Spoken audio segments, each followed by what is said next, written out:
Jepang panik, kehilangan bek andalanya. Kapten Arab Saudi absen lawan Indonesia. Meningkatnya performa Rafael Strijk, memiliki ambisi kalahkan Jepang. Dua calon pemain naturalisasi timnas Indonesia akan segera tiba di tanah air. Simak informasi lengkapnya sebagai berikut.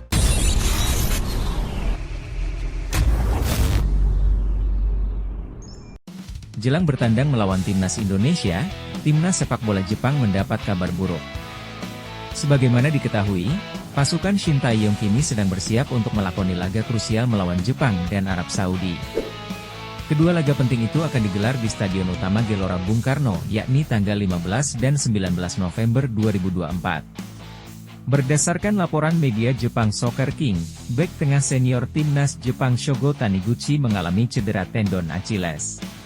Shogo Taniguchi mendapatkan cedera itu saat membela klubnya, Sint-Truiden saat melawan KV Mechelen pada laga terbaru Belgian Pro League.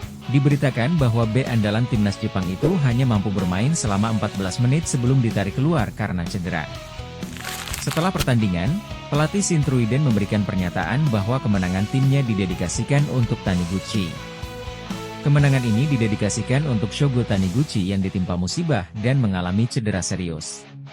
Diagnosis awal menunjukkan dia mengalami cedera tendon Achilles, ungkapnya. Hal ini membuat Shogo Taniguchi tidak hanya harus melupakan dua pertandingan kualifikasi Piala Dunia 2026.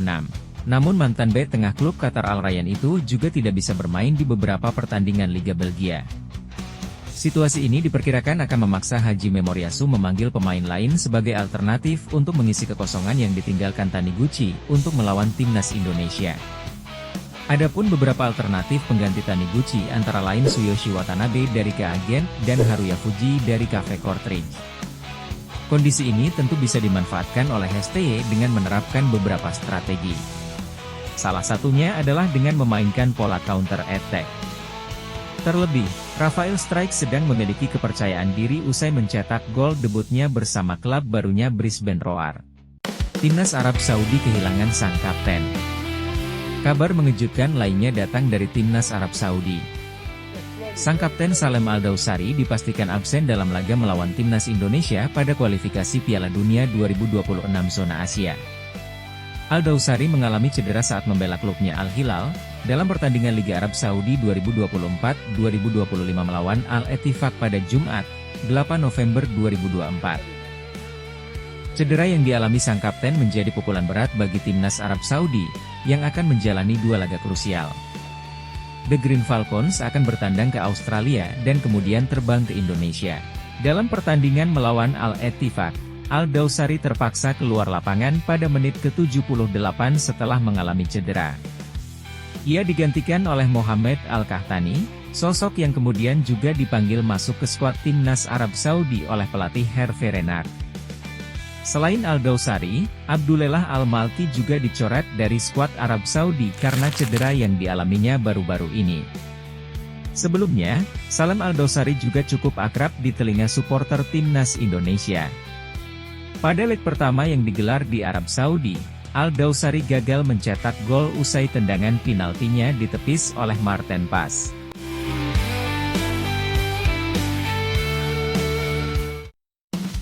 Rafael Strijk on fire, berambisi kalahkan Jepang dan Arab Saudi.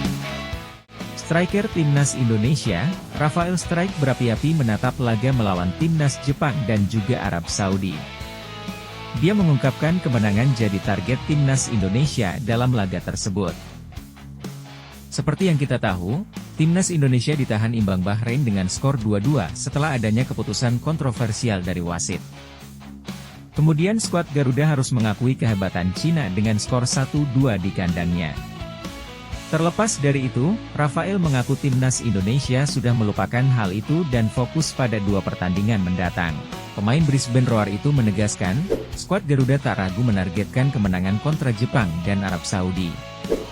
Sekarang kami sudah move on dan menatap dua pertandingan di GBK. Dua pertandingan dengan lawan yang sulit. Tetapi saya pikir kami bermain di kandang sendiri dan dengan dukungan fans. Itu menjadi energi ekstra, ujar Rafael. Apalagi kemampuan mencetak gol pemain berusia 21 tahun tersebut mulai meningkat. Usai mencetak gol di kandang Bahrain, Rafael kembali mencetak gol bersama klubnya di Liga Australia.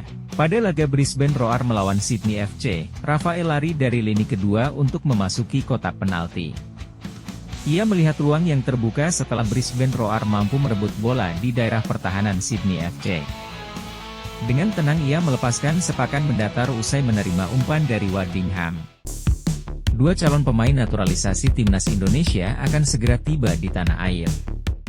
Dua calon pemain naturalisasi timnas Indonesia, Dion Marks dan Tim Gepens, akan tiba di tanah air pada Kamis, 14 November 2024. Hal itu diungkapkan pelatih timnas Indonesia U20, Indra Syafri. Ada dua yang sedang diproses, Dion dan Tim. Tanggal 14 dia datang ke Indonesia untuk tes kesehatan, mungkin interview dan sebagainya, kata Indra Syafri. Indra Syafri juga menegaskan belum ada nama lain pemain keturunan yang diproyeksikan dinaturalisasi untuk membela timnas Indonesia U20. Sejauh ini hanya Dion Marks dan Tim Gepens yang dipersiapkan. Dua nama ini dibutuhkan untuk membela timnas Indonesia U20 di Piala Asia U20 2025 yang dilangsungkan di Cina pada 12 Februari hingga 1 Maret 2025. Dalam drawing yang dilangsungkan pada Kamis 7 November 2024, Timnas Indonesia U20 berada di grup C Piala Asia U20 2025 bersama juara bertahan Uzbekistan, Iran dan Yaman. Dihadapkan dengan tim-tim kuat seperti di atas, Timnas Indonesia U20 tentu membutuhkan pemain berpengalaman seperti Dion Marks dan Tim Gepens. Dion Marks yang saat ini bermain untuk klub NEC Nijmegen U21, biasa bermain sebagai bek tengah. Sementara Tim Gepens, berstatus sebagai pemain klub Liga 2 Belanda FC Emmen. Pesepak bola 19 tahun ini biasa bermain sebagai fullback, wingback hingga winger kiri.